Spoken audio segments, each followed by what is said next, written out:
శ్రీ సచ్చిదానంద సమర్థ సద్గురు సాయినాథ్ మహారాజ్ की జై. నమస్కార సాష్టాంగ శ్రీ సాయినాథ.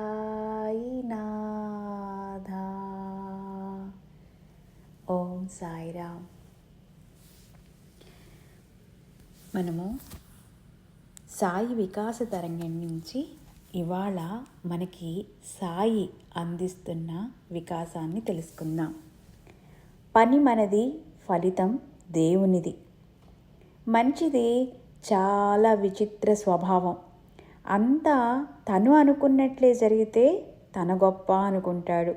కొంచెం అటు ఇటు అయితే మాత్రం దేవుడు ఇలా చేశాడేంటి అనో, దేవుడా నీవే దిక్కు అనో అంటాడు. అసలు వాస్తవం వేరు. ఫలితం దైవ సంకల్పం. ఎటొచ్చి చేసే పనిని మనసు పెట్టి చేయడమే మన అందరి కర్తవ్యం. చెడు కానీ మంచి కానీ దేనికి మనం కర్తలం కాము. అన్నీ నేనే చేస్తున్నానని, అంతా నా వల్లే అవుతుందని అస్సలు అనుకోకూడదు. ఫలితాన్ని దేవుడికే వదిలేయాలి. శ్రీ సాయి పనిని దైవ కార్యంగా భావించమన్నారు. బాబా బోధనల్లోని అద్వితీయమైన అంశం అదే కూడా. బాబా ఎవ్వరిని పనులు మానుకుని పూజలు చేయమని అసలు చెప్పలేదు.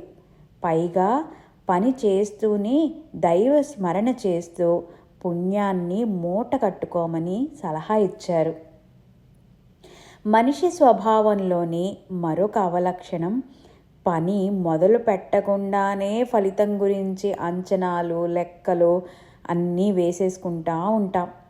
ఒక పని తలపెడితే మనసు పెట్టి చేసుకుంటూ పోవాలి. ఫలితం అనుకూలిస్తుందా, లాభమా, నష్టమా అనేది అస్సలు పట్టించుకోకూడదు. మనం చేసేది మంచి పని అయినప్పుడు అందులో అంకిత భావం ఉంటే దేవుని సంకల్పం మన వైపే ఉంటుంది. ఇది గమనించి సాయినాథుని మార్గంలో ముందుకు సాగుదాం. శ్రీ సాయినాథాయ నమః. ప్రార్థన, వేడుకోలు, కృతజ్ఞత. శ్రీ సాయి జీవితంలో ఎదురయ్యే కష్టాలు, ఇబ్బందులను అధిగమించడానికి సులభమైన ఉపాయం చెప్పారు. మనం శ్రీ సాయి చెంతకు భక్తితోనూ నమ్మకంతోనూ వెళ్ళాలి. మన కష్టాలను, కలతలను శ్రీ సాయికి మొరపెట్టుకోవాలి. వాటి భారాన్ని శ్రీ సాయికే వదిలేయాలి. నిండు మనసుతో ప్రార్థిస్తే అన్నీ శ్రీ సాయియే చూసుకుంటారు. సమస్యలు లేని జీవితమే లేదు. ఒకదాని తర్వాత ఒకటి వచ్చి పడుతూనే ఉంటాయి. భగవంతుడిపై భారం వేసి వాటిని ఎదుర్కోవాలి. మనం అనుభవిస్తున్న కష్టాలు శ్రీ సాయికి తెలుసు.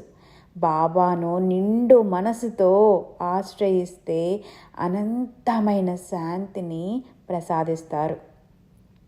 చాలా స్వల్ప విషయాలే భూతార్థాల్లాగా మారి మనల్ని చికాకు పెడుతూ ఉంటాయి. నిజానికి ఏనుగు బారి నుంచి తప్పించుకోగలం, కానీ దోమను ఏం చేయగలుగుతాం? అందుకని కష్టాలు, కలతలు, చింతలు అన్నింటినీ శ్రీ సాయికే వదిలేయాలి. బాబా కరుణ కోసం జీవితాంతం కనీసం 7 ఏడాది పాటు శ్రీ సాయి చెప్పిన 3 విషయాలను ఆచరణ చేద్దాం. 1. ప్రార్థన. జీవితాన్ని పూర్తిగా శ్రీ సాయి చేతుల్లోనే పెడదాం. మనల్ని కలవరపెట్టే అన్ని విషయాలను శ్రీ సాయికే మొరపెట్టుకుందాం. శ్రీ సాయి ఆశీర్వాదం తప్పకుండా లభిస్తుంది. 2. వేడుకోలు. మనం కోపంతో బాధపడుతుంటే శాంతిని ప్రసాదిస్తారు. గర్వంతో మిడిసిపడుతూ ఉంటే అనుకోను నేర్పిస్తారు. ఇంకా మన ప్రతి స్థితిని శ్రీ సాయికి మొరపెట్టుకుంటూ మనల్ని వాటి బారి నుంచి శ్రీ సాయి గట్టున పడేస్తారు. కృతజ్ఞత. శ్రీ సాయి మనకు చేసిన సాయానికి ప్రతిగా మనం శ్రీ సాయికి పట్ల కృతజ్ఞత కలిగి ఉంటే చాలు. నిండైన భక్తి, విశ్వాసము కొలవడమే మనం శ్రీ సాయికి తెలిపే కృతజ్ఞత. శ్రీ సాయినాథాయ నమః. రోజు మనం ఇలా ప్రతిరోజు చక్కగా చేసుకుందాం. మనకి బాబాకి ఎదురుగుండా కూర్చొని చక్కగా ప్రార్థన చేసుకుంటూ కృతజ్ఞత చెప్పుకుంటూ మనలో ఉన్న ఏ బాధనైనా లేకపోతే ఏ కష్టాన్నైనా ఏ ఆనందాన్నైనా బాబాతో పంచుకుందాం. బాబా ఆశీర్వాదాలు తీసుకుందాం. శ్రీ సచ్చిదానంద సమర్థ సద్గురు సాయినాథ్ మహారాజ్ की जय. नमस्कार साष्टांग श्री साईनाथा. ओम साई राम.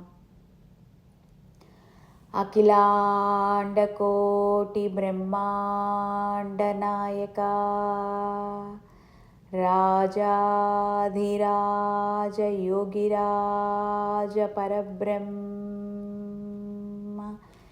श्री सच्चिदानंद समर्थ सद्गुरु साईनाथ महाराज की जय. सर्वे जना सुखिनो भवन्तु. लोका समस्ता सुखिनो भवन्तु. ओम शांति शांति शांति.